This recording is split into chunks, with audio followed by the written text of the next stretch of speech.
Today's Elko Live is an encore program highlighting summer happenings at the Cowboy Arts and Gear Museum in downtown Elko.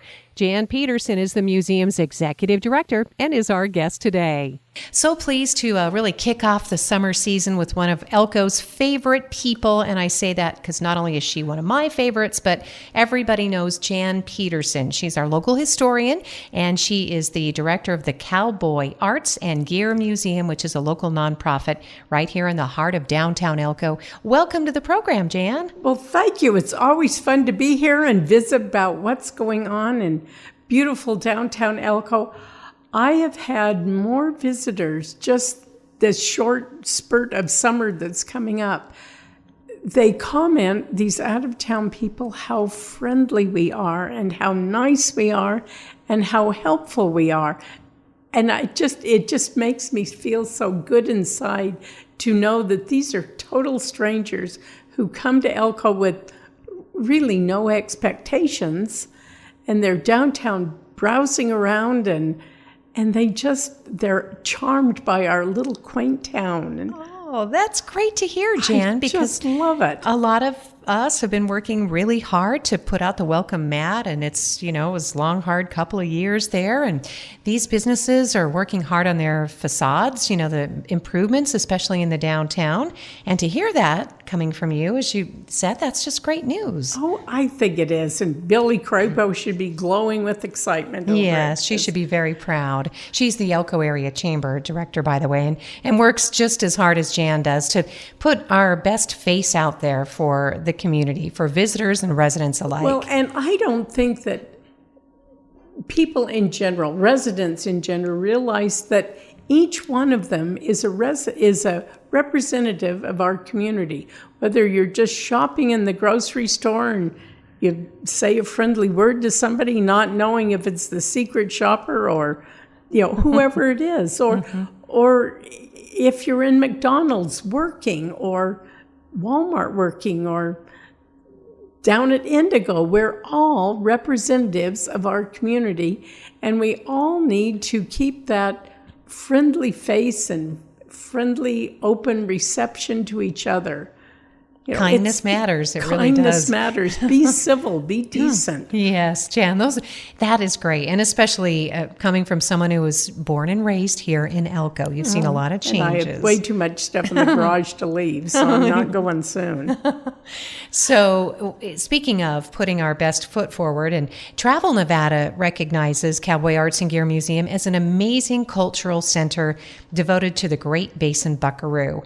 And it's a pretty cool place to be. I mean, this is a one-of-a-kind museum in all of Nevada and probably, throughout the West, frankly. Well, and my short elevator talk about it is it's cowboy show and tell. So we've got some stuff that is close to 200 years old, early bits and things like that came from some unknown mission and passed down about 12 different ways before we ever got possession of it. But we have representation of all of the major saddle manufacturers around. In fact, our police chief, Ty Troughton, just loaned a saddle from his stepfather. Brought it in yesterday, and it's a Hamley.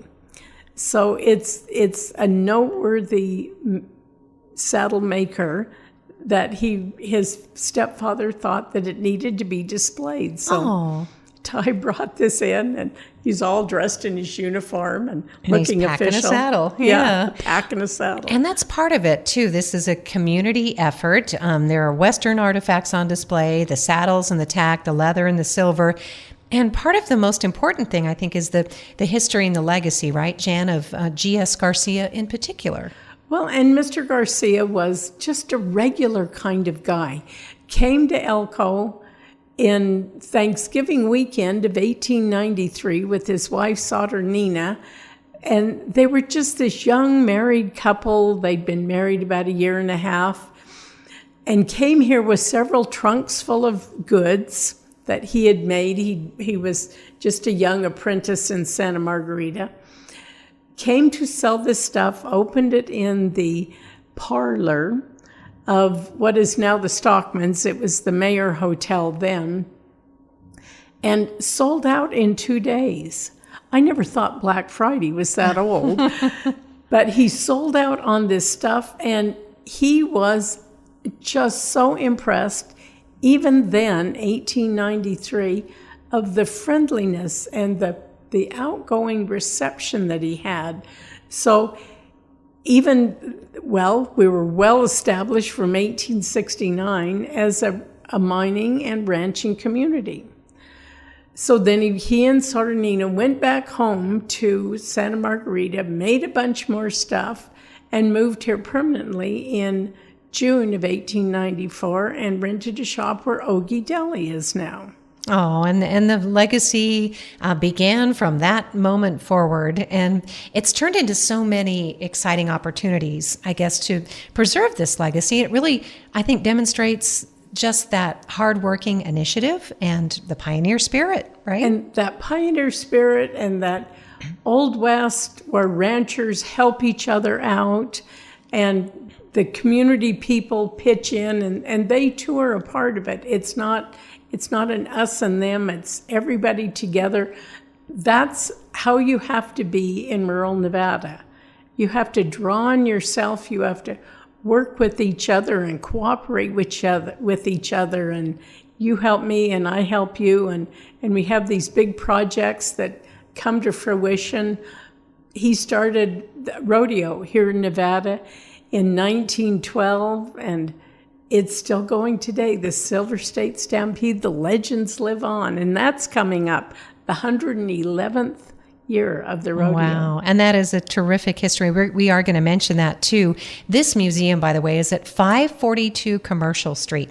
Free admission. You're a nonprofit. It's been proven for small museums such as ours and the Folk Life Center across the way that you generate more money through donations, requesting donations at the door where everybody just pays what they can, than paying somebody to collect the admissions. So that's what we do, and it's worked well. We're kind of the king of nonprofits. We are the only museum in town that does not get any sort of tax revenue dollars. Wow, no line item for the museum. No, we're not a line item. So we operate on a real tight budget and have a way of making things work. We have a small office that we rent to a local person here who uses it for an office. And then we have our great, great neighbors upstairs, the Nevada Cattlemen Association, who also are very nonprofit. But it's a great blend and mix, the two of us together, and we're in the horsey and Cowby business. Yeah, they get all the visitors to go upstairs to the Nevada Cattlemen's, which that's got to be a spectacular view up there too in this historic building. They get to traipse on through the artifacts that are on display at the museum, which is open 10 a.m. to 5 p.m. Tuesday through Thursday and Saturday. Those are your hours.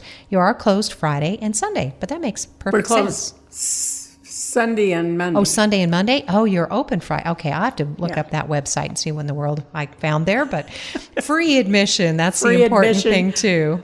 Closed Sunday and Monday. Closed Sunday and Monday. So for those of you listening, look up those hours, head downtown. Again, a great location at 542 Commercial Street.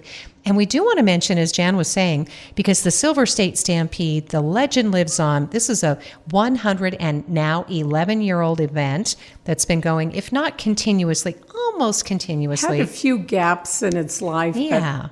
But that's the gist of it. So is the fair. Exactly. So a lot to be proud of. But the origins of this are really interesting. Again, it dates back to that gentleman that you said kind of he and his bride started their lives all over again, coming from beautiful, warm, sunny California into the northeastern Nevada high desert. It's a good thing they moved back in June. Yes, they did, when it was very pleasant. Oh, G.S. Garcia. So he actually founded, I guess, the Silver State Stampede, Jan? Oh, he did. Rodeos were just starting up in the West. The Pendleton Roundup is somewhat older. The Calgary Stampede, I think, is the granddaddy of them all. And then there's the Cheyenne Frontier Days. Those were the three biggies, but there were lots of regional ones going at the same time. And actually, the term buckarees goes back to those early California gold rush days. And a guy named Kilgore wrote in a journal that he observed buckarees, who were herdsmen taking care of the cattle on the hillside outside of Sutter's Fort, which is now in Sacramento. So the term buckaree sort of was an Americanized version of vaquero, which is the Spanish cowboy word. So it's no new word that has evolved.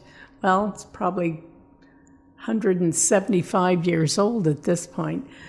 So Mr. Garcia had this vision. He was quite the visionary, and wanted a rodeo to be formed in Elko. There was a traveling troupe called the 101 Ranch, which was out of Oklahoma, and he got part of them to come. This is in 1912, and this whole idea just sort of mushroomed into this grand 3-day event, and they had an Indian band from Hawaii come down and play. People came from all over to attend this event. It was held at the baseball park, which is about where the post office is now.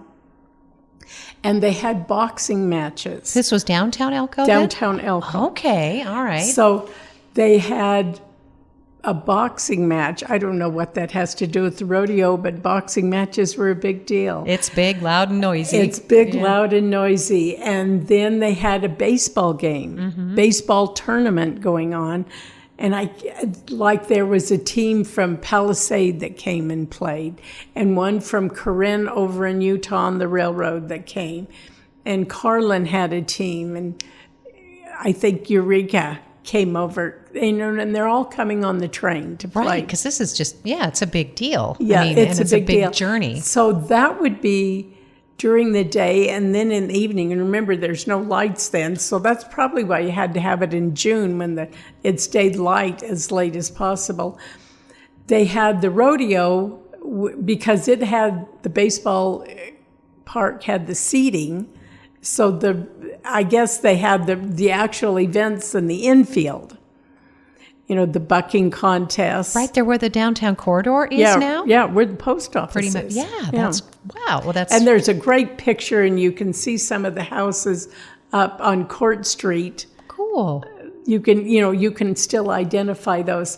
But one of the most spectacular things that he arranged for on this very first 1912 rodeo was he got one of those newfangled flying machines to come in from Oakland. So the pilot shipped it in on a flatbed car on the railroad, and there's something about carburetors that have to be adjusted for altitude, Okay. and we're right at a mile, and they're at sea level, so it didn't really sputter. It didn't really fly like we think of flying. It sort of sputtered and swooped, and I'm sure everyone in northern Nevada turned out to see this amazing new flying machine. And how dangerous. Oh, wow. And I would have gone to see it too. Of course, we would have all been there front row, Jan. And I was just going through an old album that got loaned to me so I could see a picture of my 1907 house. And I think I have a picture of that airplane. Wow. It's just this little tiny dot. It's one of those, you see that little speck, that's an airplane. Right. But you can see that it's a biplane. And you could see that was a ball field / and rodeo. you can see the railroad track. Exactly. Oh, wow. Okay. So people were satisfied that they had seen one of these newfangled flying machines, and this was a big 3-day event.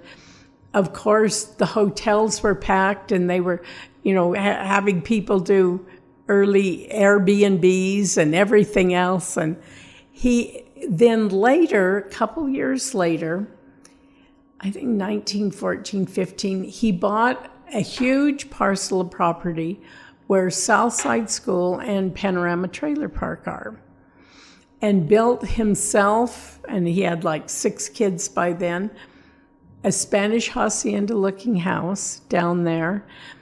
Then he built a grandstand that is darn near as big as the one at the fairgrounds now, huge grandstand, and a racetrack, because people in Elko have been racing horses. Well, Elko's really getting going December 29th, 1868.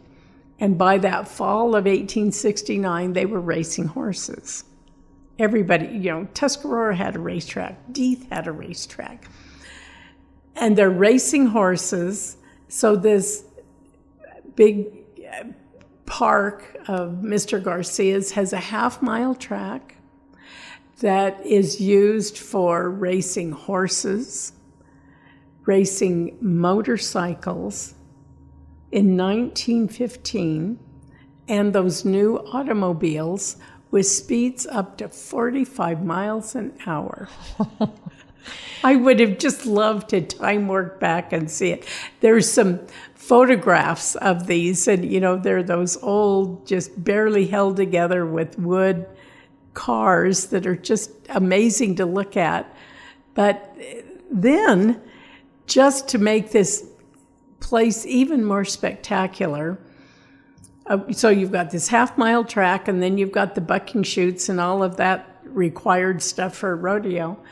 He put in a baseball diamond, complete with the outfield. He loved baseball, it sounds like. Yeah. And they've been playing baseball since 1869, 70 in Elko too. So he's got this baseball diamond on the infield of the racetrack. So it's Elko's first sports complex, well, I keep saying. Jan, I was just thinking that. It's like, wait a minute, we need to remind people currently involved in all of this that we can all get along. Yes. And then he wanted to start a fair. He attempted to start a fair, but when the Elko Agricultural Association, which is the technical name for the fair board, was formed in, I think, like 1919, they could never agree on a price for his property. And that's when they bought the property up at the China Ranch, as it was called then, where the fairgrounds is now.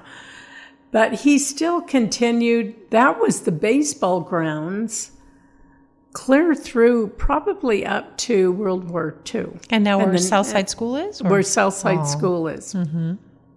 And they had the rodeo there. The last rodeo was in 1938. Mr. Garcia died in 1933. He had terrible health. He'd had a heart attack, and then he had all sorts of kidney issues, and actually he died in Los Angeles. He was getting medical attention down there. Well, then Mrs. Garcia and her sons and the 2 daughters continued living over at their home at the rodeo grounds, and then they closed.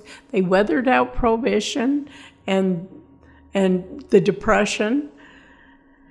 And in late 1938, maybe a little of 39, they closed the store. They shipped all of the inventory to Salinas, which at that time was a huge ranching community, kind of evolving into farming. And they had family there. They opened a store there. And the property just sat empty all those years. And the building was empty for a while. The power company moved in the Elko Lamoille Power Company, moved into the building in 1940. And they were there under 5 different names until 2016. And then it was time for Cowboy Arts and Gear Museum. And then they knew the legacy of the building, and NV Energy has a great philanthropic arm to it. And they approached a group of us and said, if you get a 501c3 and the state nonprofit status, we will donate the building for the purpose of a cowboy gear museum. They specifically knew what they wanted it to be. Jan, that is a great story, and we know it represents so much hard work, and in fact, it's really a legacy of love and in dedication, certainly because Paula Bear Wright had this vision all along. She had this vision, and we, we used to fantasize about it for a long, long time. So then we formed together a board that is John and Susan Wright and Mike and Tana Gallagher, and a representative from the power company, Jay Tubbs, who's since retired and moved to Phoenix, and me. And we're just, it's like anything else like that. It's a team effort. It's not just one big solo person doing all of this. It's like any other project that you do in Elko or anywhere else. It takes multiple people with multiple talents to put all of this together, whether you're doing the Cowboy Arts and Gear Museum or the Western Folklife Center across the way. They're great neighbors, and it's an interesting focus. Their focus, their theme is contemporary Western lifestyles, and our focus is on the old ways. So it gives a lot of life and vibrancy to downtown. Jan Petersen is the director of the Cowboy Arts and Gear Museum, located at 542 Commercial Street, right there in the heart of downtown Elko. And Jan, all of this history and much more, and beautiful photographs, historical photographs, are all contained within. There are at least 3 books that I'm aware of that you have authored or co-authored, and including the history of the Silver State Stampede Rodeo, the history of G.S. Garcia, and then the latest on the ranching legacy. Well, and Sid McMullen and I were collaborated with Pete Ellison of Ellison Ranch and Company to do this book, and it was like 8 years of collaboration and research, and our husbands got all involved researching stuff. My husband was at the Northeastern Nevada Museum so much he bought his own chair. That's a great story too. And these books are available locally or at your museum as well? We've got the Ellison Ranching book, the Empire. You'd think I could never forget the name of it. It is the empire of the ranch, the Ellison Ranch. The High Desert Empire. Thank you. How awful of me to not know my own stuff. But we've got new books like that are themely. We have to keep within the Western cowboy theme to keep the IRS happy. Mm-hmm. And then we sell used books. Of which you're looking for donations. And we're always looking for donations of used books. If you're reluctantly cleaning out shelves, and books are still a hot topic, and they're highly sought after. Those Time Life Western books that I still don't think of as being that old, but young people come in and they see them and, vintage books. Well, they do look vintage, and they are 35 years old, but they're a great resource. And nonfiction books are a great resource. Fiction, those old Will James and Zane Grey ones are they're fun to have and to share. And we've got artwork by James Shoshone and some handmade stuff. We've beautiful jewelry that Rodney Mike from Duckwater makes. Victoria Jackson's book was just recognized with an award. I had her bring in 15 books yesterday. So